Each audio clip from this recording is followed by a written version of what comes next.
Assalamualaikum warahmatullahi wabarakatuh. Perkenalkan, nama saya Ahmad Hendrawan dari mahasiswa jurusan Bimbingan Konseling.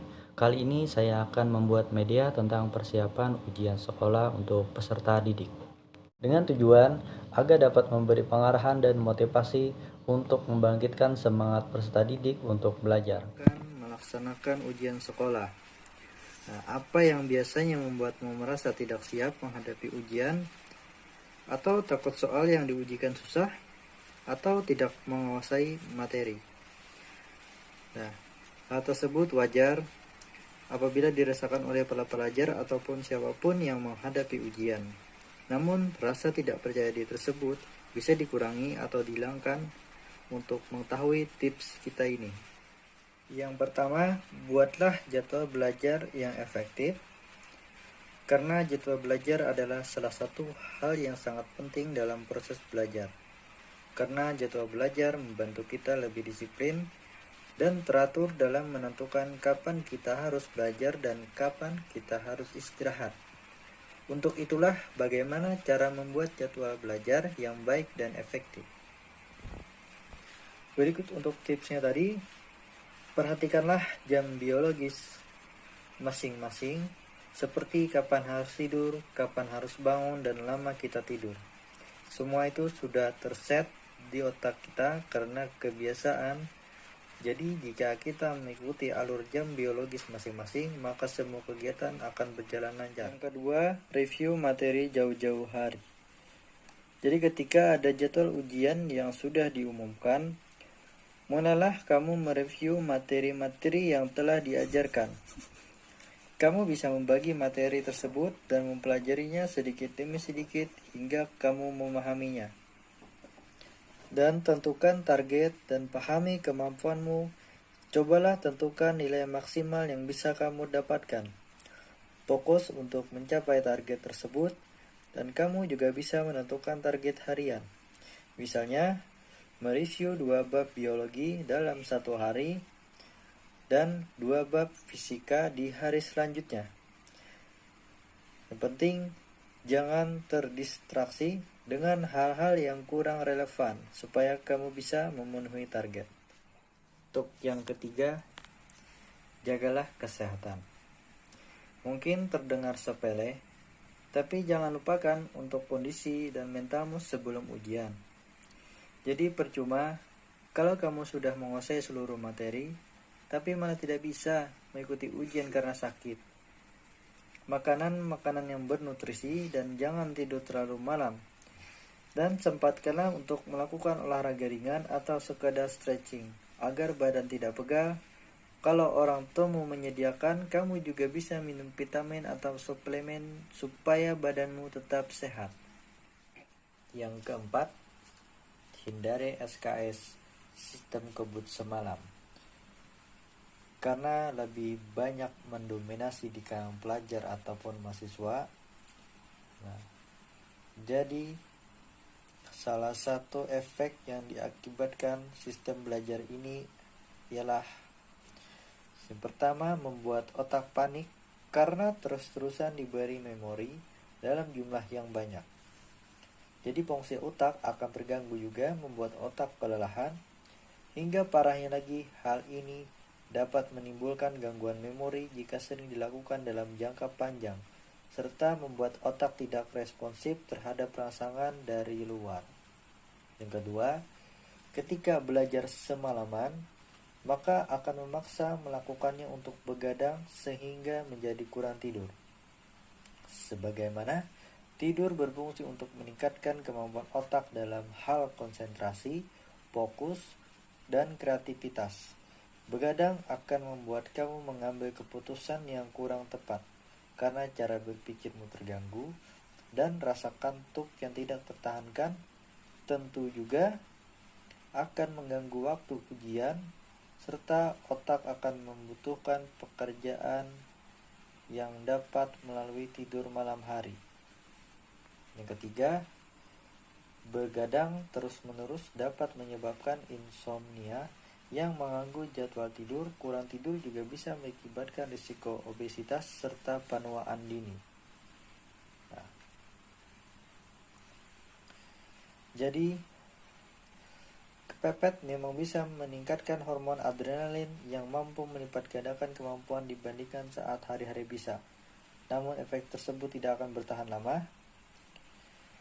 Menggunakan waktu yang sempit pada malam hari di saat waktu sebenarnya adalah untuk tidur akan membuat kortisol menjadi hiperaktif.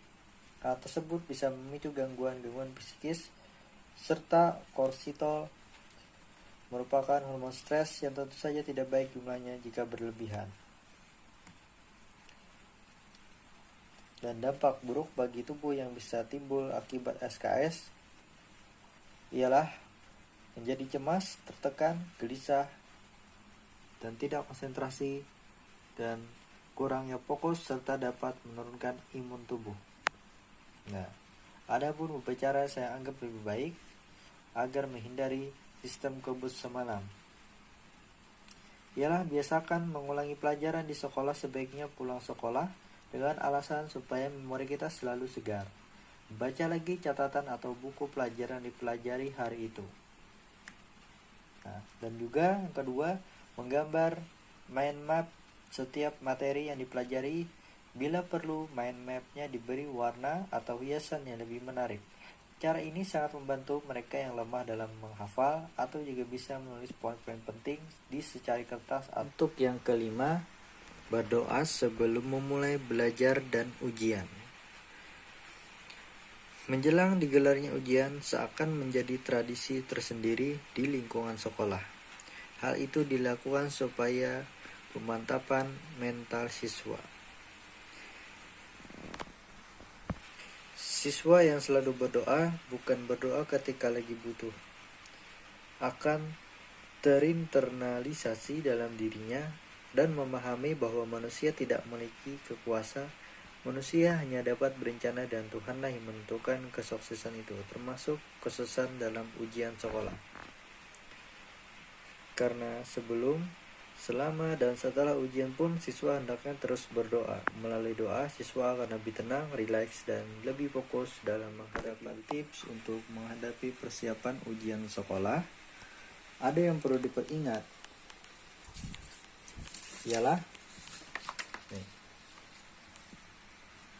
dilarang mencontek. Sepertinya mencontek sudah menjadi kebiasaan sebagian pelajar dari mulai siswa SD sampai mahasiswa. Cara menconteknya pun semakin lama semakin beragam. Kalau di zaman dulu, contekan hanya ditulis di kertas kecil atau dibuat coretan di atas meja. Sekarang contekan cukup dikirim melalui SMS. Bukan hanya ulangan harian, semesteran, bahkan ujian nasional pun tidak luput dari upaya contek-mencontek. Parahnya lagi, di tingkat mahasiswa, skripsi yang dibuat pun hasil mencontek. Padahal, mencontek punya dampak yang buruk bagi pelakunya. Dampak buruk ini ada yang langsung dirasakan akibatnya, dan ada juga sifatnya jangka panjang. Ya. Jadi, dampak buruknya ialah yang pertama, malas belajar. Orang yang suka mencontek, dia tidak akan punya motivasi belajar yang tinggi. Mereka justru semakin malas belajar dan mengandalkan contekan ketika menghadapi ujian. Yang kedua, biasa bohong. Mencontek memerlukan kebohongan untuk mensukseskan dirinya. Orang yang biasa mencontek akan bisa pula berbohong. Mereka menjadi orang terbiasa jujur kepada diri sendiri dan orang lain. Tentu kebiasaan ini bohong ini akan sangat berbahaya dan menjadi orang tidak percaya perkataan dan perbuatannya. Yang ketiga, menghalalkan segala cara. Apapun yang dilakukan oleh orang yang bisa mencontek, mereka akan mencari segala macam cara agar mencontek dengan sukses. Nah, yang keempat, menular. Ada yang mengibaratkan mencontek itu dengan segala penyakit yang bisa menular ke semua orang. Jika teman sekelas bisa mencontek, tetangga kiri dan kanannya pun pasti akan mengikuti. Kebiasaan buruk ini pun menular dan menyebar ke seantero kelas, bahkan bisa menular ke kelas lain. Dan yang terakhir, kelima, ialah tidak percaya diri. Tukang nyontek itu orang yang tidak percaya diri. Semakin dia mencontek, semakin berkurang rasa percaya dirinya. Kalau dia bisa mengerjakan sendiri, setiap orang sebenarnya memiliki kemampuannya untuk menerima pelajaran. Sayangnya, sebagian orang ada yang malas menggunakan kemampuannya itu. Dan itu tadi dampak buruk mencontek yang lebih besar dari sebenarnya. Marilah kita hentikan kebiasaan mencontek dari sekarang, dimulai dari diri sendiri. Lebih baik dapat nilai bagus dari hasil belajar sendiri daripada dapat nilai jelek hasil mencontek. Iya kan? Mencontek juga berpengaruh negatif saat ujian. Untuk yang terakhir, ini adalah sebuah motivasi untuk kita semua. Kalau aku gagal saat muda, masa tuaku akan lemah. Belajar itu penting, teman-teman. Jadilah anak muda itu tidak mudah. Oke. Terima kasih untuk semua teman-teman serta dosen-dosen saya pada mata kuliah media bimbingan konseling ini. Semoga kita selalu diberikan kesehatan serta ilmu yang bermanfaat. Saya akhiri pada video ini. Wassalamualaikum warahmatullahi wabarakatuh.